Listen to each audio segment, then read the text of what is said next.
పేరు నిషా అండి. మాది 22వ వార్డు కళాభారతి లైన్ నుంచి వచ్చామండి. మా సమస్య ఏంటంటే 22వ వార్డులోని కళాభారతి లైన్లో 30 సంవత్సరాలు మా పేరెంట్స్ దగ్గర నుంచి అక్కడ వ్యాపారాలు చేసుకుంటున్నాం. ప్రజెంట్ కూడా చేసుకుంటున్నాం. కాకపోతే గత సంవత్సరం నుంచి మా ఏరియా కార్పొరేటర్ గారు పీతలమూర్తి గారు అక్కడ మా తోపుడు బళ్ళు తీసేయాలని మా మీద గట్టిగా ఒత్తిడి తెచ్చారండి. దేనికి తీసేయాలి సార్? ఎందుకు తీయాలంటే మేము గవర్నమెంట్కి పర్ డే 20 రూపీస్ పే చేస్తున్నాం.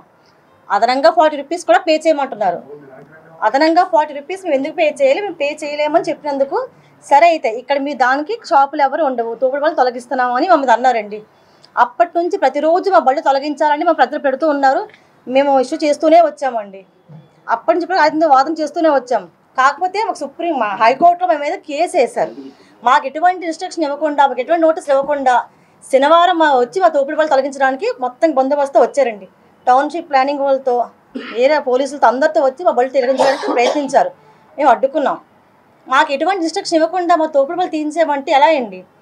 హైకోర్టులో కూడా ఒక చట్టం వచ్చినట్టు ఉంది కదా, తోపుడు బళ్ళు తొలగించాలని లేదు కదా. అక్కడ ఒక లైన్ పరిధి గీసి రోడ్డుకి 5 అడుగుల లోపల మీరు వ్యాపారాలు చేసుకోవచ్చు సుప్రీంకోర్టులోని చట్టం ఉన్నట్టుంది సార్. నాకు అంత నాలెడ్జ్ లేదు, ఉన్న ప్రకారం చెప్తున్నాను. కానీ తోపుడు బళ్ళు తొలగించాలని అయితే లేదు కదా సార్. మాకు ఎటువంటి ఇన్స్ట్రక్షన్ ఇవ్వకుండా మా తోపుడు బళ్ళు తీయమంటే మేము ఎలా బ్రతకాలి? మేము ఏం చేయాలి? మా పరిస్థితి ఏంటి?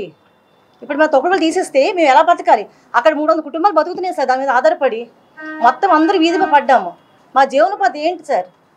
మాకు మీరు అందరూ కలిపి ఒక దారి చూపిస్తారండి. మాకు ఎటువంటి ఆధారం లేకుండా, మాకు ఎటువంటి సపోర్ట్ లేదు కాబట్టి ఇవాళ మీడియా ముందు మీరు రావాల్సి వచ్చింది. మీడియా మహానులు అందరూ మాకు సాయం చేసి మా వినపాన్ని మా ఎక్కడికి తీసుకెళ్ళి మాకు సహాయం చేస్తారని కోరుకుంటూ వచ్చామండి. పేరు బన్నీ, 22వ వార్డు కళాభారతి లైన్లో ఉంటాం సార్, మదిలిపాలెం. మాది ఒక చిన్న షాప్ అంటే అదే తోపుడు బళ్ళు. దానికి మేము హైకోర్టులో ఇతను వెళ్ళి కేసు వేశారు కదా, పీతలమూర్తి యాదవ్ అనే వ్యక్తి కార్పొరేటర్, జనసేన కార్పొరేటర్.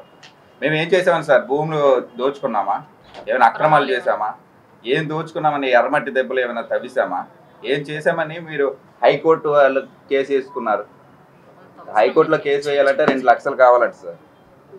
2 లక్షలు. అంత తప్పులు మేము ఏం చేసామని ఇంతమంది మీద పొట్టలు కొడుతున్నారు.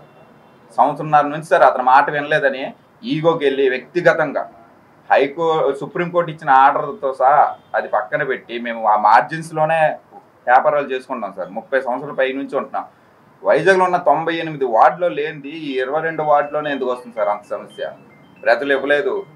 ఆల్రెడీ జీవీఎంసీ వాళ్ళ దగ్గరికి వెళ్తే వాళ్ళు కూడా పేపర్ స్టేట్మెంట్తో సహా ఇచ్చారు, మాకు ఎలాంటి ఫిర్యాదులు రాలేదు, ఎలాంటివి రాలేదని. అలాంటిది అతను వ్యక్తిగతంగా టార్గెట్ చేసి చేస్తున్నారు సార్. సాయంకాలం 4 గంటలకు వచ్చి రాత్రి 9 గంటల మేము ఖాళీ చేసి వెళ్ళిపోతాను.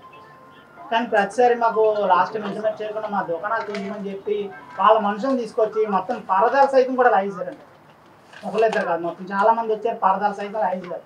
సార్ ఇదేంటి సార్, మాకు ఇదేంటి అంటే మీకు ఇక్కడ చేసుకోవడానికి అవకాశం లేదు లేదని చెప్పారు. సార్ మేము లోన్కి వేస్తున్నాం కదా సార్, బయట కూడా వేయట్లేదు, ట్రాఫిక్ కంట్రోల్ లేదు, ఏది ఇబ్బంది లేదు, ఎవరికి ఇబ్బంది లేదన్నా సరే అస్సలు ఆగలేదు సార్. మీరు తీస్తారా తీయరా, ఎందుకు తీయరు?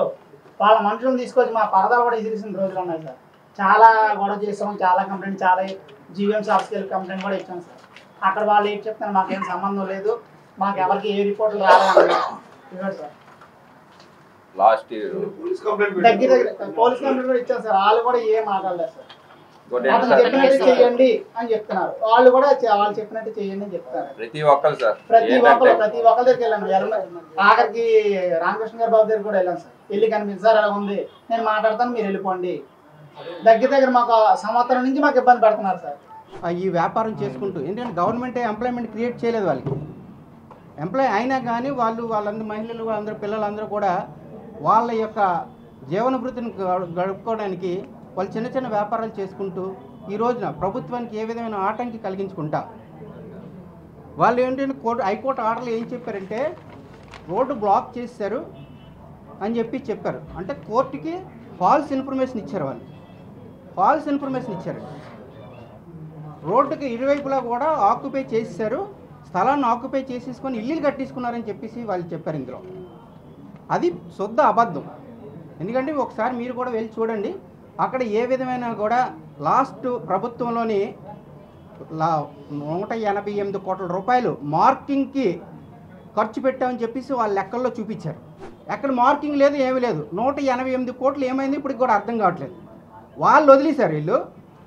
వీళ్ళు సొంతంగా వాళ్ళు చిన్న చిన్న వ్యాపారాలు చేసుకొని జీవితం కలుపుతున్న వాళ్ళందరినీ కూడా పొట్ట కొట్టి వాళ్ళు అప్పులు చేసి తయారు చేసుకున్న బడ్డీలు ఎరగొట్టారు, అప్పులు చేసి తయారు చేసుకున్న బళ్ళు ఎరగొట్టారు.